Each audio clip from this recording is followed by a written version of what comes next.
वासुदेवाय। ओम नमो भगवते वासुदेवाय। नारायणं नमस्कृत्य नरं चैव नरोत्तमं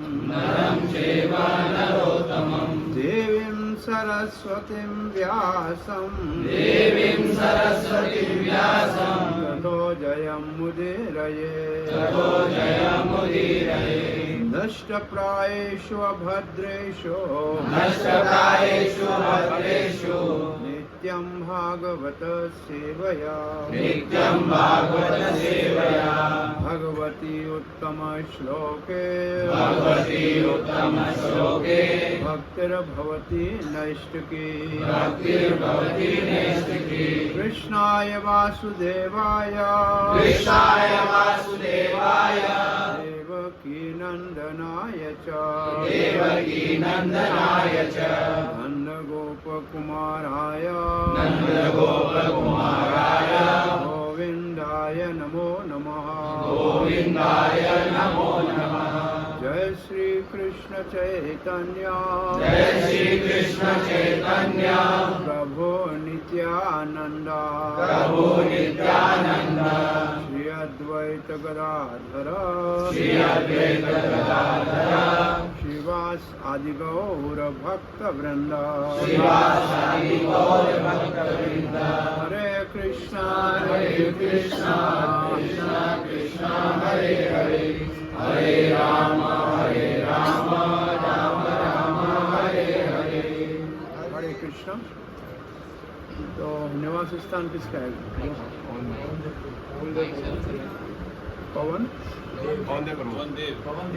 पवन देव प्रभु के निवास स्थान पे भगवान श्री राधा श्याम सुंदर पंचतत्व नरसिंह देव और परंपरा षडगो गोस्वामी के शरण में श्रीमद् भागवत महापुराण के पहले स्कंद के 7वें अध्याय, जिस अध्याय में व्यासदेव की समाधि में भागवत के अवतरण,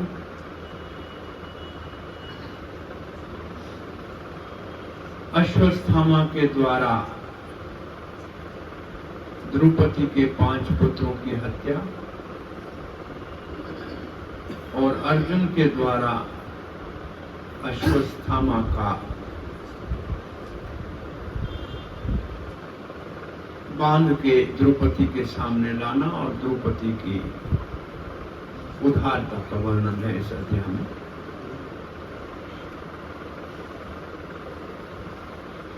ये प्रश्न पूछा गया है 6ठे अध्याय में कि सूत गोस्वामी जो आप हमको भागवत सुनाने जा रहे हैं,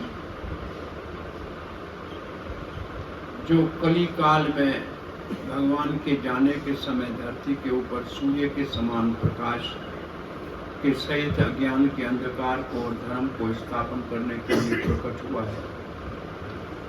इसके विषय में पहला प्रश्न है, कहाँ प्रकट हुआ, कब प्रकट हुआ, किसकी प्रेरणा से प्रकट हुआ और किसने प्रकट किया। ये है पहला प्रश्न। दूसरा, आपने कहा कि सुखदेव गोस्वामी ने 7 दिवस तक परीक्षित महाराज को संतों की उपस्थिति में सुखकाल में भागवत सुनाया।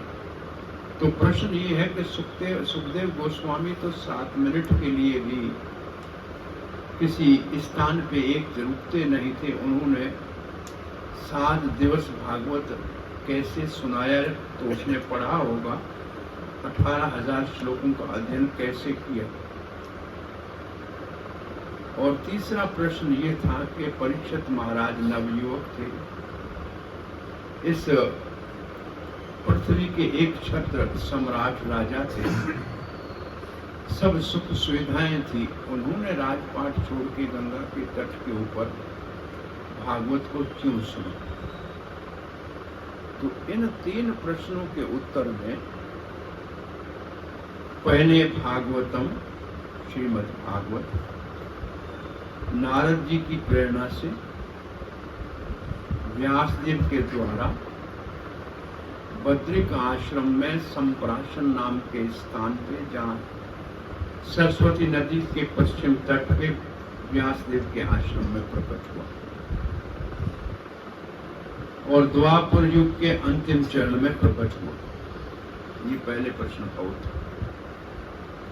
दूसरे प्रश्न का उत्तर है, सुखदेव गोस्वामी स्वयं कहते हैं मैं ब्रह्मनिष्ठ था, मैं ब्रह्म आनंद में था, परंतु भगवान श्री कृष्ण की मधुर लीलाओं ने मुझे अपनी ओर आकर्षित किया और मैंने 18,000 श्लोक अपने पिता व्यासदेव से अध्ययन किया और फिर प्रमाण के रूप से ये श्लोक देते हैं कि आत्माराम जो होते हैं, महामुनि जो होते हैं, आपतकाम जो भक्त होते हैं, उनको भी भगवान की लीलाएं आकर्षित करती हैं। ये प्रश्न भी पूरा हो गया। अब तीसरे प्रश्न का जो उत्तर है उसके लिए ये श्लोक है जो आज हम पढ़ने जा रहे हैं। अब परीक्षित ने राजपाट क्यों छोड़ा, तो इस प्रश्न के उत्तर में ये आज हम श्लोक पढ़ेंगे और ये श्लोक 12वां श्लोक है आज। तो आइए इसका पाठ करते हैं। परीक्षतो अथ राजर्षे जन्म कर्म विलापनम संस्थानं च पांडुपुत्राणां वक्ष्यै कृष्ण कथा उदयम् परीक्षतो अथ राजर्षे जन्म कर्म विलापनम् संस्थानं च पांडुपुत्राणां वक्ष्यै कृष्ण कथा उदयम्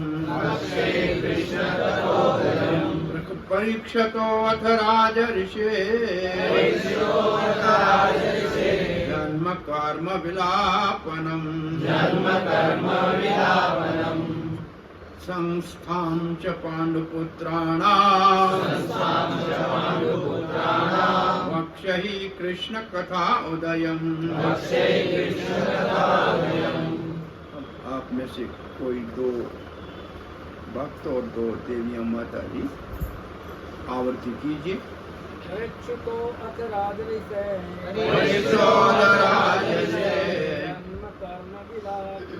जन्म कर्म विलापनम् संस्थानं च पांडुपुत्राणां वक्ष्यै कृष्ण कथा उदयम्। परीक्षितो अथ राजर्षे जन्म कर्म विलापनम् संस्थानं च पांडुपुत्राणां वक्ष्यै कृष्ण कथा उदयम्। देवी परीक्षितो अथ राजर्षे जन्म कर्म विलापनम् संस्थानं च पांडुपुत्राणां वक्ष्यै कृष्ण कथा उदयम्।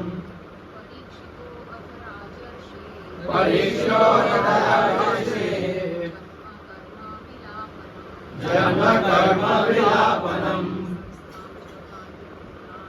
संस्थानं च पांडुपुत्राणां वक्ष्यै कृष्ण कथा उदयम्। परीक्षतो अथ राजऋषि। राजऋषि परीक्षित महाराज। जन्म उनका जन्म, कर्म उनके राज करने के समय के कार्य, विलापनम उनका शरीर त्यागना। ये हुई एक बात। परीक्षित का जन्म, परीक्षित के कर्म और परीक्षित का शरीर त्यागना। विलापनम का मतलब शरीर त्यागना। एक बात। दूसरी बात, संस्थानम पांडुपुत्राणाम, 5 पांडवों का राजपाट त्याग करके स्वर्ग आरोहण करना। ये संस्थानम का मतलब त्याग के राज को संन्यास, वीर संन्यास लेकर और हिमालय की तरफ जाना। वक्षा मतलब मैं बताऊंगा, प्रवचन करूंगा। हमें क्या जरूरत है परीक्षित के जन्म सुनने की, परीक्षित के लिए कर्म सुनने की, परीक्षित ने कैसे शरीर दिया गया, हमें क्या जरूरत है इसकी? क्यों हम सुने? महाराज युधिष्ठिर अपने 4 भाइयों और द्रौपदी के संग राजपाट छोड़ के चले गए हिमालय में, उत्तर दिशा में बद्रिकाश्रम की तरफ। हम क्यों सुने उसको, क्या जरूरत है हमारी? तो कहते हैं कृष्ण कथा उदयम, ये सारे कृष्ण की कथा से जुड़े हुए हैं। ये कथा करोगे तो कृष्ण की भक्त वत्सलता का जो स्वरूप है वो पांडवों के साथ जुड़ा हुआ है। तो अब सिद्धांत कौन सा हुआ भक्ति का? सिद्धांत हुआ निर्बंध कृष्ण संबंधी। हमारा किसी से कोई संबंध नहीं है, परंतु जिसका कृष्ण से संबंध है उससे हमारा संबंध है। तो ये सिद्धांत हुआ निर्बंध कृष्ण संबंध। दूसरा कौन सा सिद्धांत है? इस श्लोक को हम पढ़े, ऐसे कहा गया। दूसरा क्या सिद्धांत है? युक्त वैराग्य। जो चीज भगवान से जुड़ी हुई है उसको स्वीकार करते हैं, जो भगवान से जुड़ी नहीं है, कितनी बड़ी महान हो, हमें उसकी कोई आवश्यकता नहीं, उससे हमें कुछ लेना देना नहीं। तो विशेष रूप से ये श्लोक है निर्बंध कृष्ण संबंधी। हम परीक्षित की कथा इसलिए सुनेंगे कि भगवान श्री कृष्ण उसमें भक्त वत्सल के रूप में दर्शन देंगे। हम पांडवों के स्वर्ग आरोहण की कथा भी, इस वीर संन्यास की कथा भी इसलिए सुनेंगे क्योंकि कृष्ण से जुड़ी हुई है। कृष्ण कथा उदय। उदय का मतलब जैसे सूर्य उदय होता है, अपने आप कृष्ण की कथा उसके बीच से निकल आएगी। तो जो चीज कृष्ण की कथा से जुड़ी हुई है वो स्थान भी हमारे लिए, जे स्थान कृष्ण कीले क्या कैला भ्रमण से सही स्थान है, भक्ति विनोद ठाकुर कहते हैं वो गौरमठ। उससे पहले कृष्ण बसती, जहाँ जहाँ भगवान श्री कृष्ण रहे हैं, तो हस्तिनापुर में भी तो रहे हैं, पांडवों के साथ भी तो रहे हैं, कुरुक्षेत्र में भी रहे हैं। तो वो सारे स्थान कृष्ण से जुड़े हुए हैं, इसलिए उनमें हमारा अनुराग है, उससे हमारी रुचि है। तो कृष्ण के संबंध में जो चीजें हैं उनसे हमें हमारी रुचि है। तो अब इस श्लोक का अनुवाद क्या हुआ? श्रील प्रभुपाद जी इस श्लोक के अनुवाद में लिखते हैं, श्रील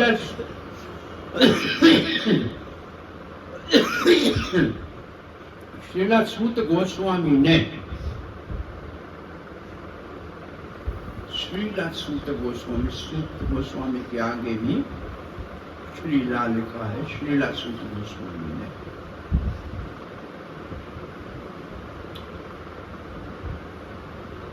श्रीला का कभी अर्थ सोचा है? सबके सामने हम लगाते हैं। क्या श्री लीला? श्री का क्या? श्री की लीला। श्री मतलब श्रीला, श्री की लीला।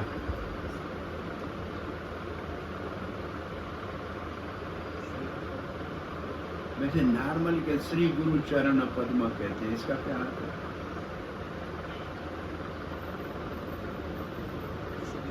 श्री के चरणों में। श्री मतलब भगवान। श्री मतलब भगवान। श्री मतलब राधा रानी, जिसने राधा रानी के चरणों का शरण लिया है, ये है श्री का परिभाषा। और श्रील प्रभुपाद जी के पिता सब साधुओं को कहते कि ये राधा रानी का भक्त हो, इसको आशीर्वाद दीजिए। तो श्री का अर्थ है राधा रानी के कृपा पात्र, और श्रीला वो भी है जिसने श्री का शरण लिया है, राधा रानी का शरण लिया। वैसे हम भी तो हरे कृष्ण मंत्र में राधा रानी को ही तो प्रार्थना करते हैं, तो शरण तो हम भी राधा रानी का ही ले रहे हैं कृष्ण की भक्ति के लिए। और जो गुरुजन है वो राधा रानी के प्रतिनिधि है और बलराम जी के प्रतिनिधि है। तो श्रीला सूता, सूत व्यक्ति का नाम नहीं है, सूत जैसे ब्राह्मण होता है, ऐसे सूत अनुलोम विलोम जाति है। ब्राह्मण अगर क्षत्रिय कन्या से विवाह करे तो उसको सूत कहेंगे, ये अनुलोम सूत हो गया। और क्षत्रिय अगर ब्राह्मणी से विवाह करे तो विलोम सूत हो जाएगा। तो सूत जाति का नाम है, सूत व्यक्ति का नाम नहीं है। तो ये कौन नाम क्या है सूत का जो ये कथा बता रहा है?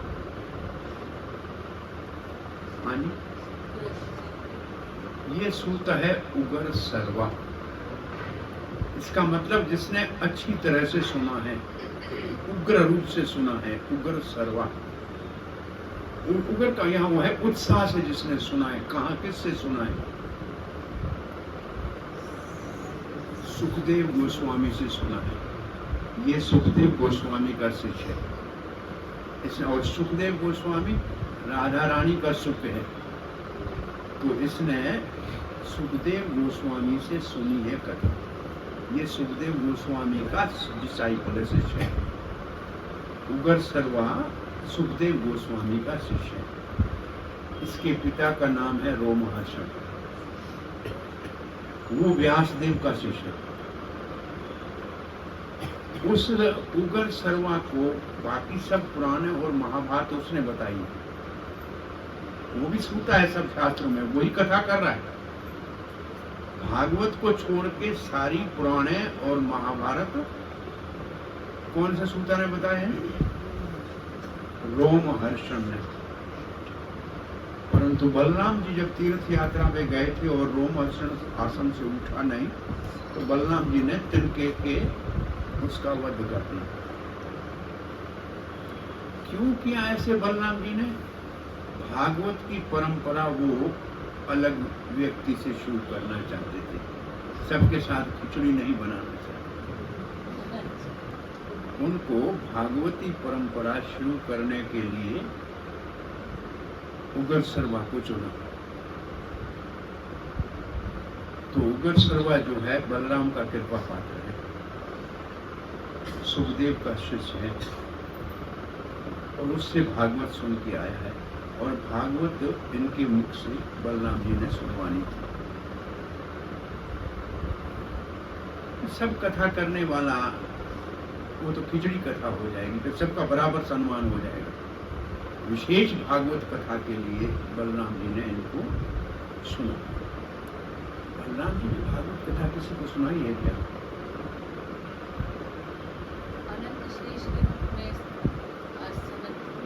बलराम जी के शिष्य हैं 4 कुमार। जो कुमार संप्रदाय है, ये कुमार 4 बलराम जी से भागवत सुन के आए। उन्होंने सांख्यायन मुनि को सुनाई, और सांख्यायन मुनि से फिर विदुर को जो सुना रहे हैं। कौन? मैत्री अपनी परंपरा बताते हैं कि हम भागवती परंपरा में कुमारों से और बलराम जी से जुड़े हुए थे। तो ये पहले कहने वाला प्रमाणिक है कि नहीं पता तो करना चाहिए ना।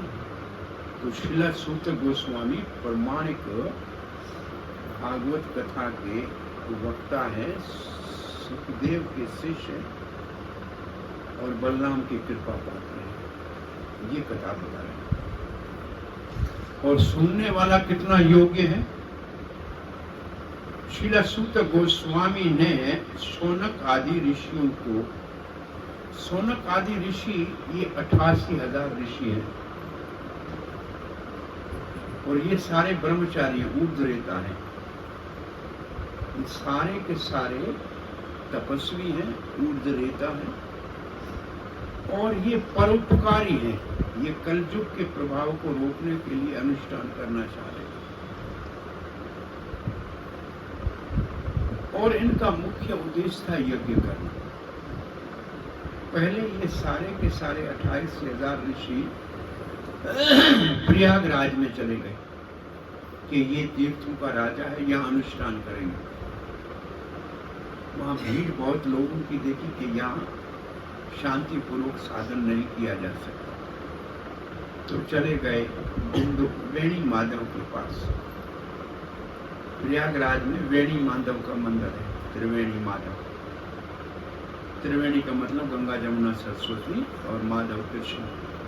चैतन्य महाप्रभु इस मंदिर का दर्शन करने गए, प्रार्थना की कि हम तो कलयुग के लोगों के कल्याण के लिए अनुष्ठान करना चाहते हैं दीर्घ काल के लिए। हमने सोचा कि तीर्थराज में करेंगे, लेकिन यहाँ बहुत भीड़ के कारण हम ध्यान लगा के कर नहीं सकते, क्या करें। तो भगवान ने अपने सुदर्शन चक्र को कहा कि इस चक्र के पीछे चले जाओ, यहाँ जहाँ ये चक्र विश्राम करे वहाँ कथा सुनो। तो आगे चक्कर चला, पीछे ये चले, वहां से सीधे नैमिषारण्य आए। नैमिषारण्य में चक्कर चला गया पाताल, वहां बन गया चक्कर तीर्थ। और वहां गोमती नदी के किनारे पे ये सब 88,000 ऋषि यज्ञ कर रहे थे।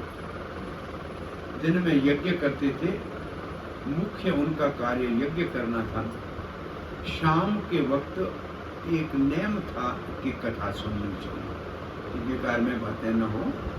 यज्ञ खत्म हुआ 3-4 बजे और फिर प्रसाद आदि लेके शाम को कथा सुनते थे। तो कथा थी गौण और यज्ञ था मुख्य। सूत गोस्वामी वहां आया उसी समय उग्र शर्मा। तो उन्होंने कहा कि आपने तो गुरुजनों से बहुवचन में गुरुजनों से शिक्षा ग्रहण की है, आप स्निग्ध शिष्य हैं, बड़े स्निग्ध का मतलब है कि निमर शिष्य हैं, और गुरुजन अपने निमर शिष्यों को सब कुछ अपने हृदय का रहस्य बता देते हैं। और अब हम कलयुग के प्रभाव को रोकने के लिए यहाँ लंबा यज्ञ कर रहे हैं, आप शाम के समय हमें कथा सुनाएं। तो सूत गोस्वामी ने कहा मैं आपको भागवत कथा सुनाऊंगा जो अभी मैं सुन के आया।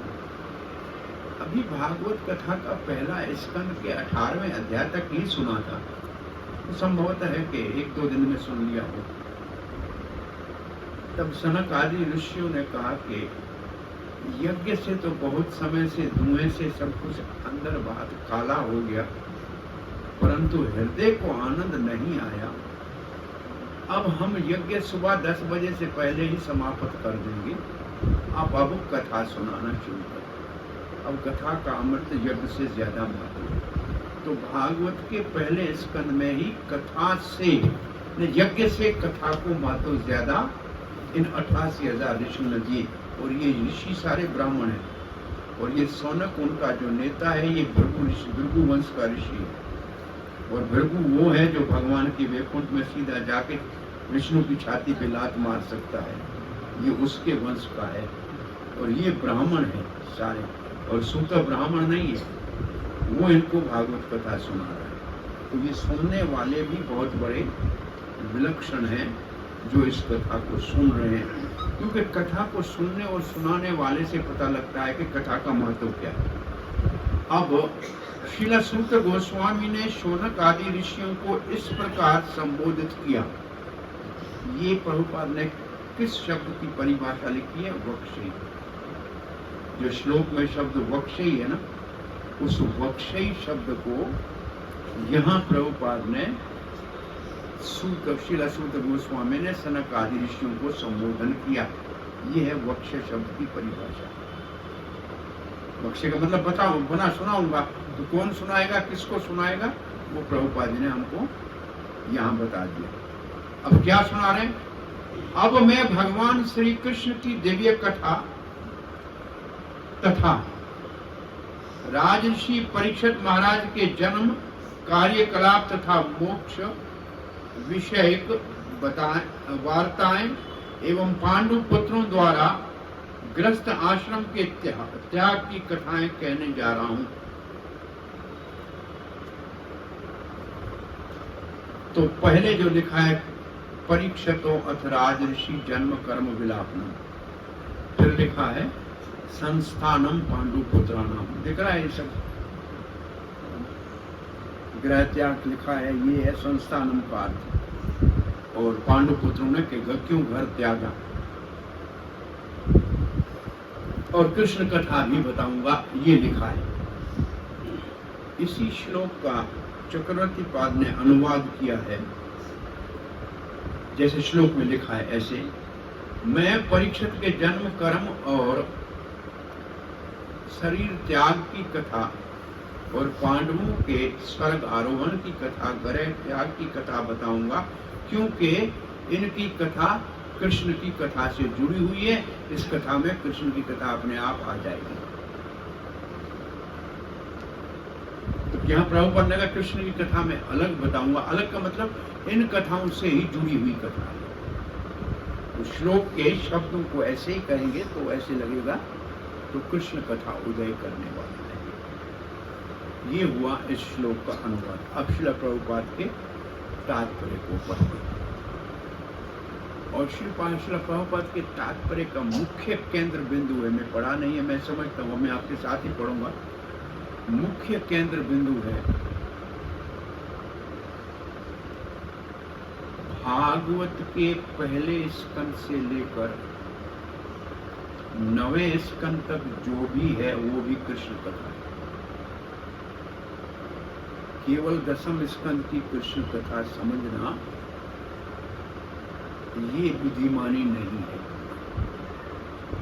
क्योंकि पहले वैसे अगर भागवत को आप सारी भागवत के ऊपर नजर डालेंगे ना, तो भक्त वत्सल श्री कृष्ण पहले स्कंद में मिलेंगे, पांडवों के साथ परीक्षित की रक्षा करते हुए, पांडवों की रक्षा करते हुए। फिर दूसरे स्कंद से लेकर 9 स्कंद के अंत तक कृष्ण भगवान नहीं है, कहीं नजर नहीं आएगा। कृष्ण भगवान के अन्य अवतारों का वर्णन तो आएगा। 9वें स्कंद के अंतिम 7-8 श्लोकों में कृष्ण जन्म की कथा है। तो कोई कहे कि फिर काहे के लिए 9 स्कंद पढ़े, उसमें कृष्ण कथा तो है ही नहीं। तो इस बात को प्रभुपाद जी इस श्लोक से सिद्ध करेंगे कि सभी कथा कृष्ण कथा उदय करने वाली है और सबको पढ़ना चाहिए और ध्यान पूर्वक पढ़ना चाहिए। भक्त के लिए भगवान की सृष्टि लीला और रास लीला दोनों समान है। सृष्टि लीला भी उतनी ही महत्वपूर्ण है जितनी रास लीला है, क्योंकि दोनों भगवान का ही कार्य है। तो अब श्रील प्रभुपाद के तात्पर्य पढ़ते।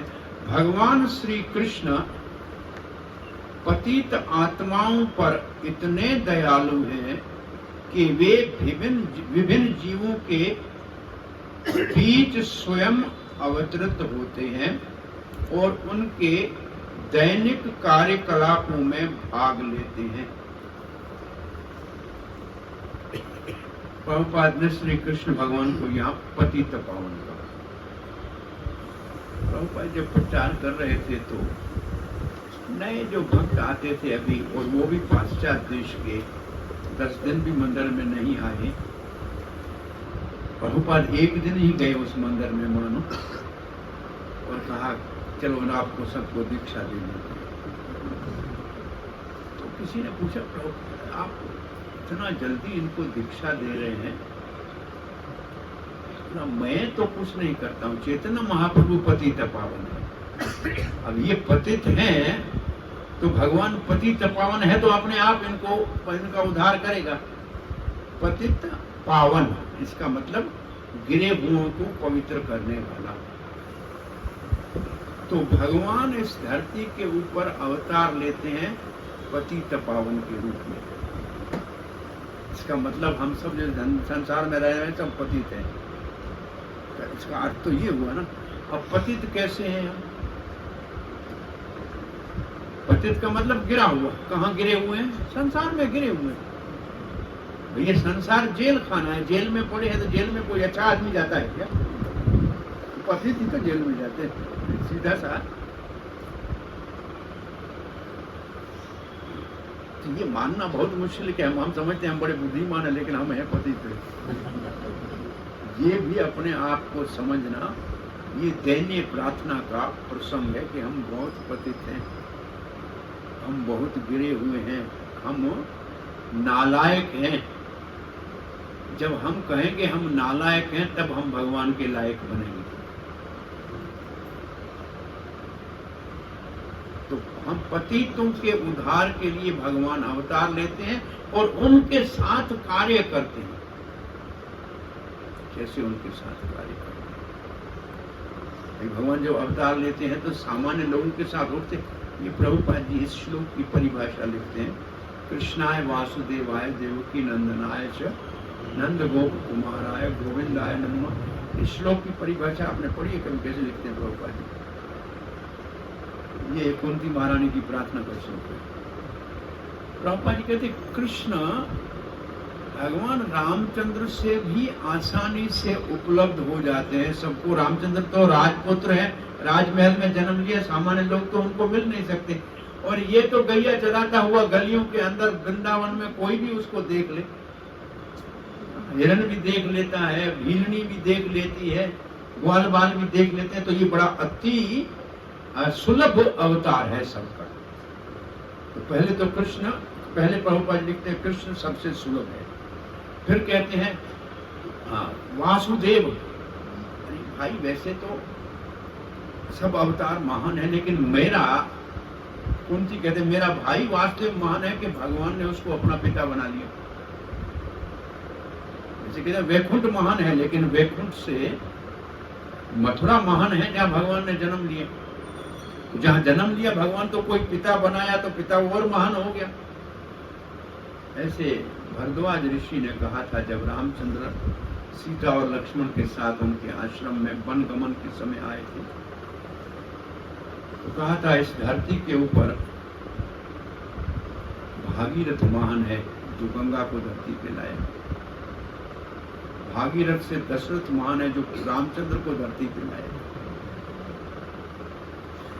वंश तो एक है लेकिन महान तो हुआ महाराज दशरथ जो धरती के ऊपर रामचंद्र को लाया।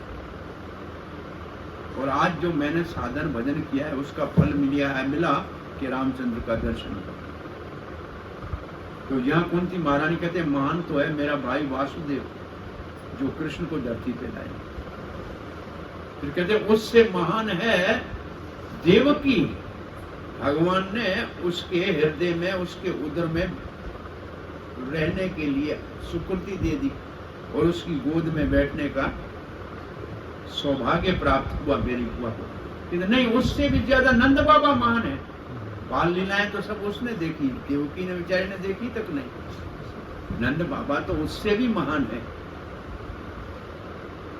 इस श्लोक में नहीं, आने वाले 33 श्लोक में मैं समझता हूँ, 33वां श्लोक है संभवतः, उसमें कहा कि नंद बाबा से तो यशोदा महान है जो तो कृष्ण को दामोदर रूप में बांध लिया और उसके कृष्ण पूरे बस में हो गए। और फिर गोविंदा कह के गोपनीय रूप से कहते हैं ये तो ब्रज में सब गोपियों को, गायों को, इंद्रियों को आनंद देने वाले हैं। ये गोपनीय रूप से भगवान की रास लीला का वर्णन है। तो गोविंद कहने से भगवान की अन्य और मधुर लीलाओं को गोपनीय रूप से कहा है। तो है नाम सिर्फ संकीर्तन, लेकिन उसमें इन सब की महानता का वर्णन है। तो प्रभुपाद जी यहाँ लिखते हैं कि पतित पावन भगवान सामान्य लोगों के साथ मिलते हुए चलते हैं। इसका मतलब सब उनको कहीं भी किसी वक्त भी दर्शन कर सकते हैं। तो कृष्ण का मिलना रामचंद्र से ज्यादा सुलभ है। रामचंद्र तो राजकुमार है, सबको मिल नहीं सकते, वो तो राजमहल में रहते हैं। ये तो ग्वालियां गलियों में घूमता रहता है सारा दिन सुबह से शाम। रामचंद्र तो इतने मर्यादा पुरुषोत्तम है, अपने आगे 3 फुट नहीं देखते हैं, आंखों से आगे नजर नीचे रखते हैं। और ये टेढ़ी आंख से 1 किलोमीटर पीछे उसको आंख मार तो बिल्कुल ऐसे है, छला हुआ है, कुछ भी कर सकता है। कोई नहीं उसको देखता है, पत्थर मार देता है, कंकड़ी मार देता है, मटका फोड़ देता है, कुछ भी कर देता है। तो सबको अपनी ओर आकर्षण करने में बड़ा चतुर है और सबको आकर्षण करता है। सबके बीच में रह रहा है। किस किस के बीच में रहा? ग्वाल बालों के बीच में रहा, ब्रज में मथुरा वासियों के बीच में रहा, द्वारका में सामान्य रूप से सबके बीच में रहा। और जरासंध को दर्शन देने, पतित को दर्शन देने के लिए वो पाटलिपुत्र चले गए, तो सबके पास वो प्राग ज्योतिषपुर में चले गए, बाणासुर को दर्शन देने के लिए सबका उद्धार कर दिया। इतने सारे जितने मरे महाभारत युद्ध में सबको भगवान ने दर्शन दिया और सबके कर्मों के बंधन काट करके मुक्त दे दिया। इससे बड़ा पतित पावन कौन हो सकता है? सबको मौका दे दिया। ये भीष्म पितामह कहते हैं, आप कौन कहता है कि पांडवों की तरफ थे? पांडवों से ज्यादा लाभ तो कौरवों को मिला, जो आपका दर्शन करते हुए मरे और उन बिना किसी तप के जप के साधन के सारे ही मुक्त हो गए। तो भला ज्यादा लाभ तो कौरवों को हुआ, पांडवों को थोड़ी हुआ। तो ये पतित पावन की परिभाषा है। पतितों में योग्यता नहीं है। कौन सी योग्यता थी पूतना की? विष पिलाने आई थी ना, कुछ साधन थी। कोई साधन अच्छा था क्या? उसको माँ की गति दे दी। कुब्जा का कोई अच्छा साधन था क्या? कंस की सेवा करती थी और ब्यूटी पार्लर थी। उसका काम ब्यूटी पार्लर का था। वो तो सैंद्री थी, उसको भगवान ने सुंदरी बना दिया और अपना सानिध्य दे दिया। तो ये क्या लोग कोई भगवान का दर्शन करने के लायक है क्या? कुछ साधन को के ऊपर कृपा करते हैं। राम जी ने तो निस्साधन के ऊपर कृपा की। अहल्या कौन सा साधन कर रही थी? पत्थर बनी हुई थी, साधन तो कर ही नहीं सकती थी, लेकिन उसका भी उद्धार कर दिया। तो भगवान निस्साधन का भी उद्धार करते हैं, कुछ साधन का भी उद्धार करते हैं, फिर साधन वाले का उद्धार करें, कौन सी बड़ी बात है? हम तो साधन कर रहे हैं, वो तो निस्साधन का भी। तो पतित पावन का मतलब जो कुछ साधन है, जो पतित है, उनका भी उद्धार करते हैं। तो प्रभुपाद ने उन सबके पास जाके उनका उद्धार करते हैं। वो मुझकुंड सोए हुए के पास चले गए। कोई मुझकुंड ढूंढने गया था भगवान को, उसको जाके दर्शन दे दिया। मुझकुंड को दर्शन जाके उधर दे दिया। तो घर घर में जाके सबको दर्शन दिया। सुदामा माली भगवान से मिलने थोड़ी आया था, भगवान उसके घर माला पहनने चले गए। ये भगवान कितने पति तपावन है, देख लीजिए कैसे उद्धार करते हैं। ये प्रभुपाद ने भाव लिखा है। और आगे लिखा है, कोई भी ऐतिहासिक तथ्य चाहे पुराना हो या नया, यदि उसका संबंध भगवान श्री कृष्ण की लीलाओं से है तो उसे श्री भगवान की दिव्य कथा समझना चाहिए। कोई पुराना इतिहास हो या नया इतिहास हो। पुराना इतिहास तो भागवत में पढ़ा है, महाभारत में पढ़ा है, और नया इतिहास कृष्ण भावना अमृत संघ में पढ़ा है। ये नया इतिहास है। अभी इतने सारे मंदिर बने हैं कृष्ण के। प्रभुपाद जी ने कृष्ण के मंदिर पूरी दुनिया में बनाए। ये नया इतिहास है, कृष्ण से जुड़ा हुआ है। जगह जगह कृष्ण नाम का कीर्तन हो रहा है पूरे जो है इस दुनिया के अंदर, सब खंडों में, सब लोग नगरों में। ये नया इतिहास है। इसका मतलब अगर प्रभुपाद जी के कार्यकलापों को भी सुनेंगे तो ये भी कृष्ण कथा उदय है, क्योंकि ये आधुनिक कृष्ण कथा का उदय, पूरी दुनिया में कृष्ण भावना का, इतने मंदिरों को पढ़ने का, इतने पुस्तकों को छपने का, इतनी रथ यात्राएं होना, ये भी कृष्ण कथा उदय है। ये आधुनिक है और वो पुरातन है। प्रभुपाद ने ये क्यों आधुनिक लिखा? यहाँ क्या जरूरत थी लिखने की? यही लिखना चाह रहे हैं कि जो हम कर रहे हैं ये भी कृष्ण कथा है। नहीं तो क्यों लिखते ऐसे? लिख देते भागवत, लिख देते महाभारत, लेकिन ये शब्द क्यों डाला कि अभी भी हमारे गुरुदेव ने जितने मठ बनाए जहां ये सब कृष्ण कथा। ये जब ये हमारा जो कार्य है ये भी कृष्ण कथा है, क्योंकि कृष्ण से जुड़ा हुआ है। तो आधुनिक लिखने से प्रभुपाद ने अब जो इस वक्त कृष्ण कथा है उसका भी वर्णन किया।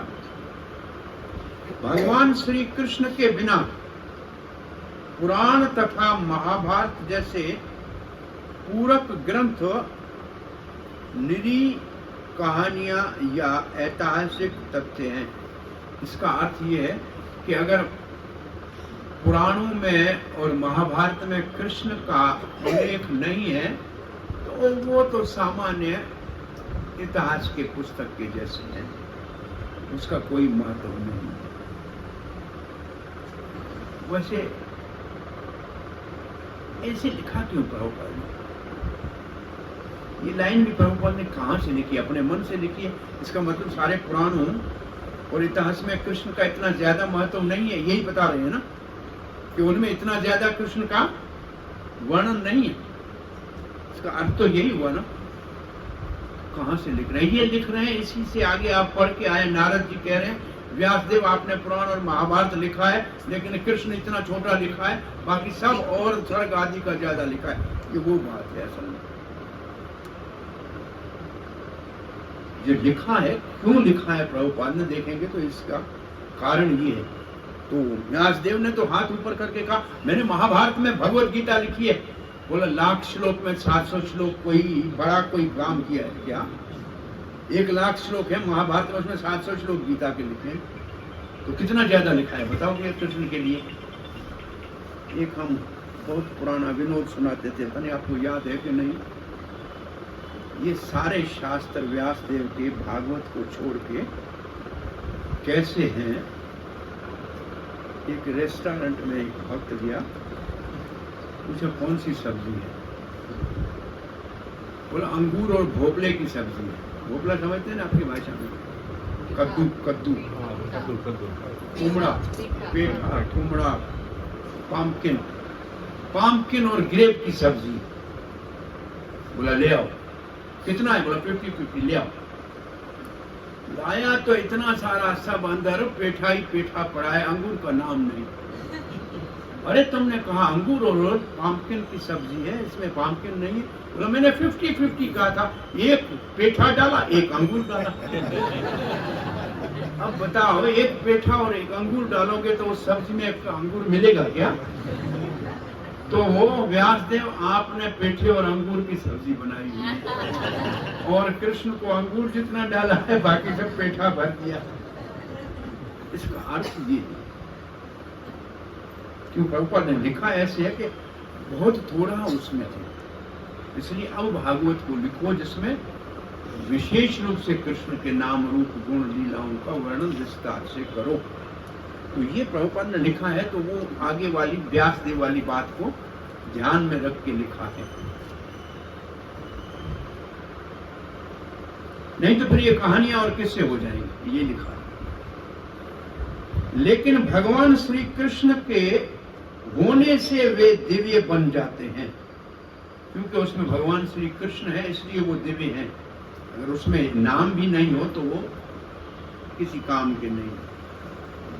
और उनका श्रवण करते ही हम भगवान के दिव्य रूप से जुड़ जाते हैं। अब कहते हैं हम कथा सुनेंगे जिसमें कृष्ण का वर्णन होगा तो हमारा क्या होगा? क्या लिखा है? तो हम क्या हो जाएंगे? भगवान के दिव्य रूप से जुड़ जाते हैं। सुनेंगे कथा और भगवान के दिव्य रूप से जुड़ जाते हैं। ये कैसे समझेंगे? भगवान को आंखों से नहीं देखा जाता, भगवान को कानों से देखा जाता है। भागवत में लिखा है श्रोत इक्षितम, कान ही आंख है भगवान को जानने के लिए। तो हम सुनेंगे कृष्ण कथा तो कृष्ण के रूप को देखेंगे। और इसका प्रमाण क्या है? रुक्मणी देवी ने कृष्ण को नहीं देखा था, नारद जी से कृष्ण कथा सुनी थी और कृष्ण के रूप में आसक्त हो गई थी, आकर्षित हो गई थी। इसका अर्थ कृष्ण कथा सुनने से कृष्ण के रूप लिखा क्या शब्द है उसको देखिए। हाँ, कृष्ण के दिव्य रूप से जुड़ जाते हैं। और फिर लिखा है श्रीमद् भागवतम भी एक पुराण है, लेकिन इस पुराण का विशेष गुण ये है कि इसमें भगवान श्री कृष्ण की लीलाएं केवल पूरक ऐतिहासिक तथ्य नहीं। पूरक का मतलब है किसी चीज को, जैसे आपने देखा जब तोलता है कोई आदमी सब्जी, तो जब थोड़ा कम होता है तो एक जरा डाल देता है उसमें एक्स्ट्रा, उसको कहते हैं पूरक करना, मतलब पूरा करने के लिए। ऐसा नहीं, कोई विशेष नहीं है, पूरा करने के लिए थोड़ा। तो बाकी सब ग्रंथों में पूरक रूप से कृष्ण को डाला हुआ है, लेकिन भागवत पुराण केवल पूरक नहीं है, वो पूरे का पूरा। इसमें भगवान श्री कृष्ण की लीलाएं केवल पूरक ऐतिहासिक तथ्य नहीं है, वरना यही केंद्र बिंदु है। इसका मतलब मुख्य चीज ही कृष्ण लीला है, उसमें कृष्ण लीला पूरक है। इस पूरक को आप कैसे समझेंगे?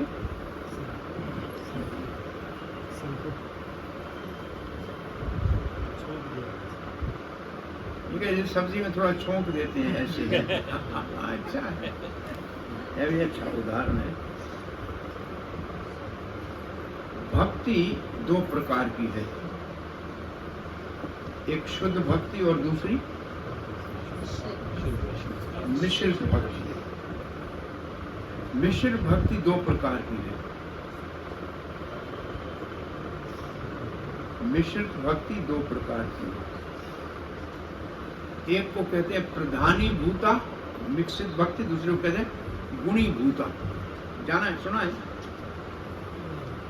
मिक्स भक्ति किससे मिक्स है, पहले ये जानना चाहिए। भक्ति मिक्स कर्म से है तो कर्म मिश्रित भक्ति कहते हैं। भक्ति ज्ञान से मिश्रित है तो ज्ञान मिश्रित भक्ति कहते हैं। भक्ति योग से मिश्रित है तो योग मिश्रित भक्ति कहते हैं। इसमें भक्ति है 80%, कर्म है 20%, तो इसको कहते हैं प्रधानी भूति भक्ति।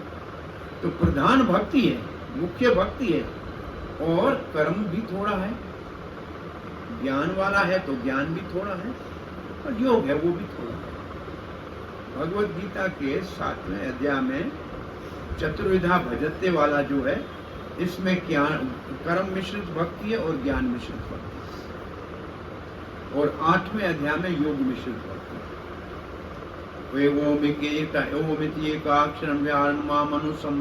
ये जो श्लोक है ये योग मिश्रित भक्ति, लेकिन कौन सी भक्ति है? प्रधान। 80% भक्ति है, थोड़ा सा योग है, थोड़ा सा ज्ञान है। दूसरी गुणीभूता भक्ति में 90% कर्म है, 10% भक्ति है। ये है पूरक भक्ति। ये भक्ति नहीं कहलाती, ये कर्म का फल देने के लिए भक्ति जरूरी है, उसके बगैर कर्म फल नहीं देगा। तो वो डालनी ही पड़ेगी, नहीं तो कर्म का फल ही नहीं मिलेगा। तो जिस काम में केवल थोड़ा नाम की भक्ति डाल दे तो उसको कहते हैं गुणीभूता मिक्स भक्ति। वो भक्ति में शुमार नहीं होती, उसकी गणना भक्ति में नहीं होगी।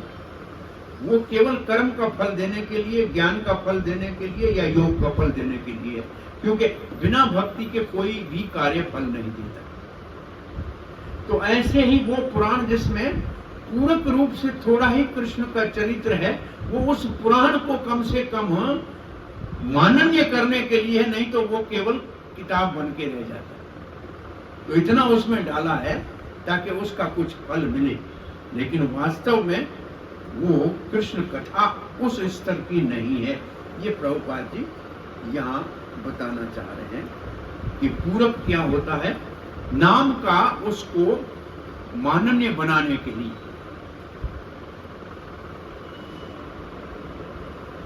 तो इसमें तो केंद्र बिंदु है।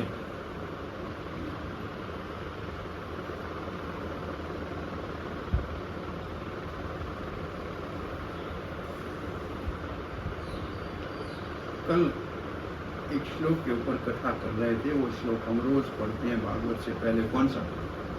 नारायण नमस्कृत्य नरम चैव नरोत्तमं देवम्। इसके ऊपर कल कथा की थी। तो कोई मंत्र होता है तो उसका एक ऋषि होता है, एक आराध्य देव होता है, एक शक्ति होता है, एक बीज होता है। ऐसे भागवत का भी आराध्य देव है, ऋषि है, बीज है और शक्ति। ओम नमो भगवते वासुदेवाय। वेद व्यास ऋषि अनुष्टप छंद ओम बीज वासुदेव आराध्य देव। ऐसे इस श्लोक का ऐसे। तो भागवत का आराध्य देव है श्री कृष्ण, वो है पुरुषोत्तम। जो शब्द है ना, जो शब्द है नरम चैव नरोत्तमम, जो नरोत्तमम शब्द है वो है कृष्ण। नर नारायण ऋषि, ये स्थान है भागवत के प्रकट्य का। वो इसका आराध्य, वो इसका जो है स्थान है जहां भागवत प्रकट हुई। देखो, नरोत्तम है कृष्ण जो भागवत का आराध्य देव है। फिर इसमें है ऋषि व्यास देव, वो भागवत का ऋषि है। और सरस्वती इसकी शक्ति है। नारायण नमस्कृत्य नरम चैव नरोत्तमं देवीं सरस्वतीं व्यासम। व्यास ऋषि है, सरस्वती शक्ति है, ओम बीज है। ओम कहाँ है? ओम नमो भगवते वासुदेवाय। ओम से शुरू होता है भागवत। और फिर भागवत कहने से पहले ततो जयम उदीरयेत। भागवत कहने से पहले कहना चाहिए श्री कृष्ण भगवान की जय। जयम उदीरित मतलब जय कह के, जय घोष करके फिर भागवत को सुनना या सुनाना चाहिए। तो मालूम होना चाहिए कौन कौन इसका ऋषि है, कौन इसकी शक्ति है। ऐसे भगवत गीता का भी है। और अनुष्टुप छंद है भागवत में भी, मुख्य रूप से अनुष्टुप छंद है। नहीं, गायत्री छंद है, उसमें लिखा है गायत्री छंद। सारी गायत्री छंद है। पहले श्लोक में ही गायत्री है, धीमहि गायत्री छंद है। तो हर शास्त्र का भी एक छंद होता है। भगवत गीता का भी ऋषि है, छंद है, ऋषि व्यासदेव है, आराध्य देव कृष्ण है, छंद अनुष्टुप है। और बीज है असोचानुशोचित्वं प्रज्ञावादांश भाषसे। जो पहला भगवान का उपदेश है वो भगवत गीता का बीज है। और सर्वधर्मान परित्यज्य इसकी शक्ति। तो हर शास्त्र का आराध्य देव होता है। तो भागवत का आराध्य देव श्री कृष्ण है। और हर शास्त्र का एक श्लोक होता है जिसको कहते हैं परिभाष सूत्र। सारा श्लोक उस एक, सारा ग्रंथ उस एक श्लोक के ऊपर आधारित होता है। तो भागवत का परिभाष सूत्र कौन सा श्लोक है? कृष्णस्तु भगवान स्वयं। कृष्णस्तु भगवान स्वयं वाला जो श्लोक है, ये है भागवत का परिभाष सूत्र। एते चान शुक्लाः पुंस कृष्णस्तु भगवान स्वयं इंद्रारि व्याकुलम लोकम मृत्यन्ति युगे। इसमें जो स्वयं कृष्ण भगवान है वो सारे भागवत का क्या है? परिभाष सूत्र है। अब प्रभुपाद जी आगे लिखते हैं,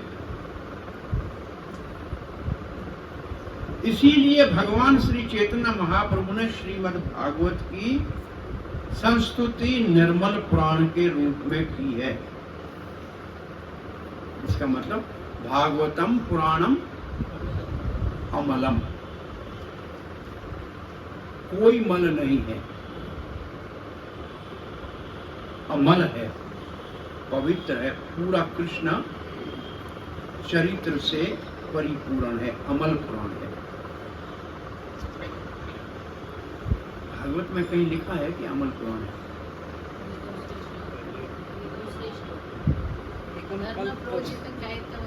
ये दूसरा श्लोक, धर्म प्रोजित कैतवो निर्मत्सराणाम सताम।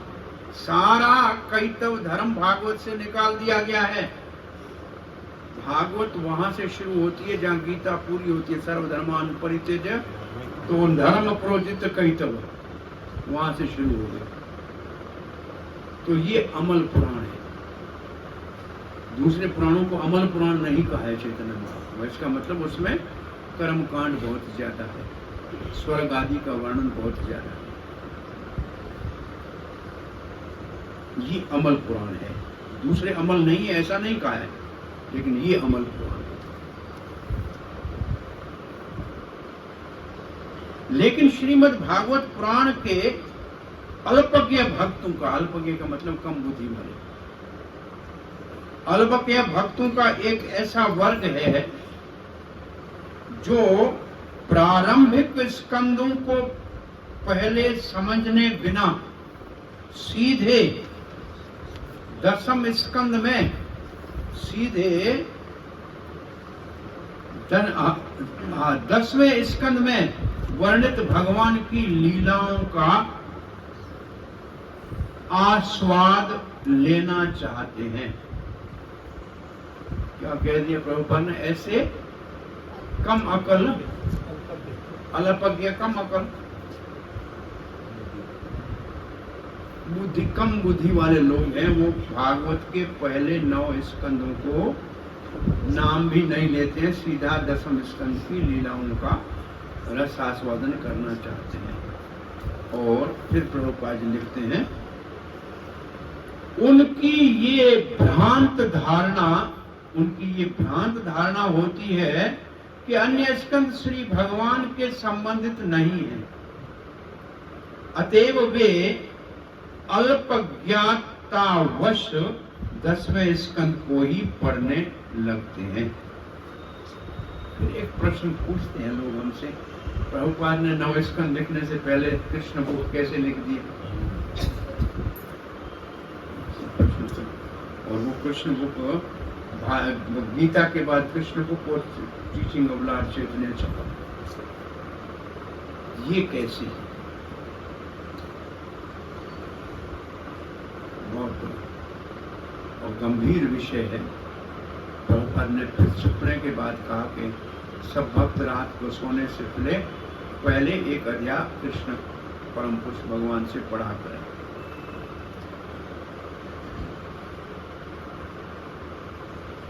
वैसे श्री प्रभुपाद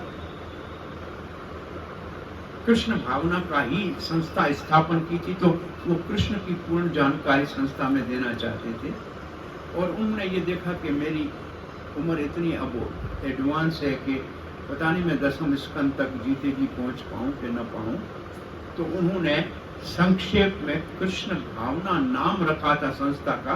तो कृष्ण की पूरी जानकारी देने का पहले ही काम पूरा कर दिया। लेकिन उसके बाद उन्होंने बहुत बड़ा परिश्रम करके 9 स्कंद पूरे कर दिए कि ये तो पढ़ ही लेना। 11वां 12वां नहीं पूरा किया, 10वें के भी 14वें अध्याय तक या 13वें अध्याय तक, ये 12वें तक है। लेकिन कृष्ण बुक पहले करने का अर्थ, कृष्ण भावना अगर संस्था को लिखा है तो कृष्ण की जानकारी लोगों को देनी चाहिए। लेकिन 9वें स्कंद तक फिर सारा परिश्रम किया। तो उनका उद्देश्य केवल 10वें स्कंद का देना नहीं था, लेकिन कृष्ण भावना अमृत को प्रमाणित करने के लिए दिया। लेकिन यहाँ जो 9 स्कंद नहीं पढ़ते हैं उनको अल्पज्ञ कहा गया है। इन पाठकों को ये यहाँ पर विशेष रूप से बताया जा रहा है कि श्रीमद् भागवत के अन्य स्कंद भी 10वें स्कंद जितने ही महत्वपूर्ण हैं, उनमें भी कृष्ण कथा का उदय होता है।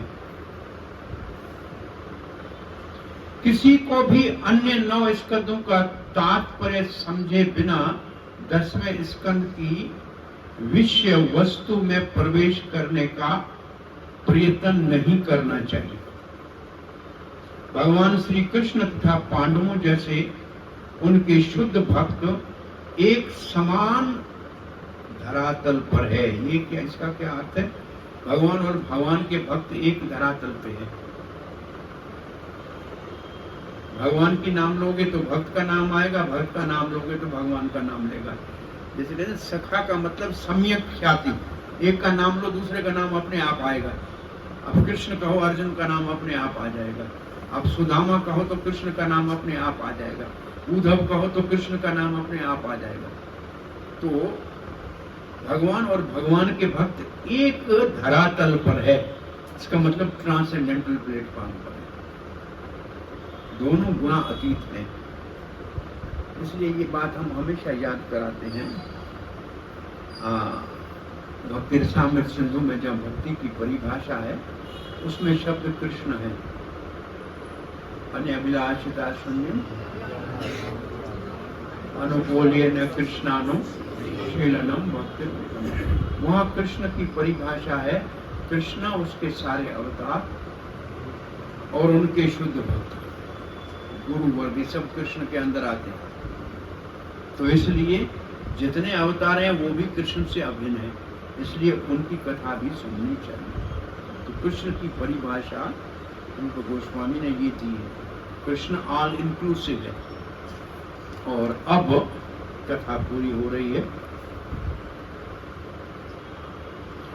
भगवान श्री कृष्ण समस्त रसों में स्थित अपने भक्तों से रहित नहीं होते। क्या लिखा है? भगवान श्री कृष्ण अपने भक्तों का सभी समस्त रसों में स्थित का मतलब क्या?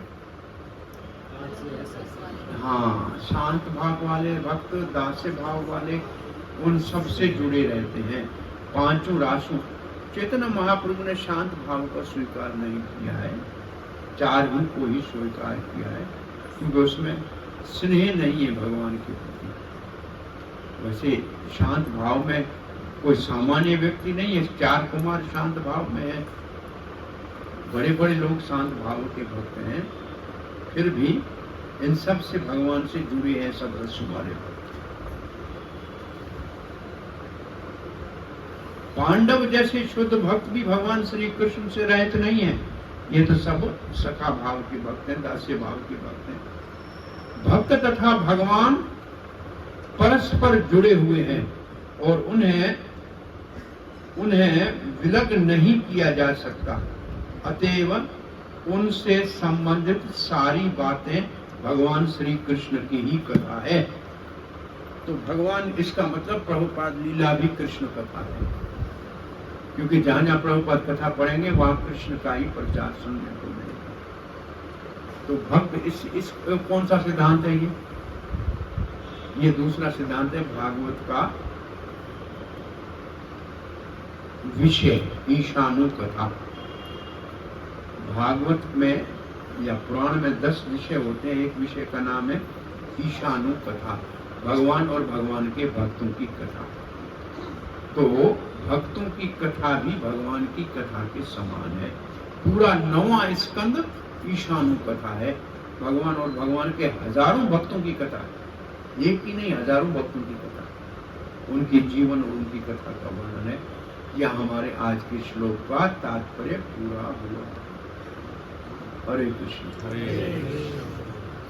आपका कोई प्रश्न जिज्ञासा है?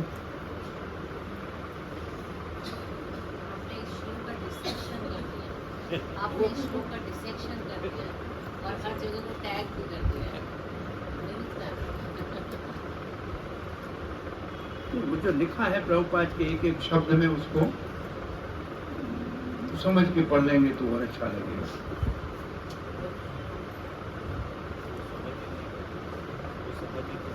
हरे कृष्ण।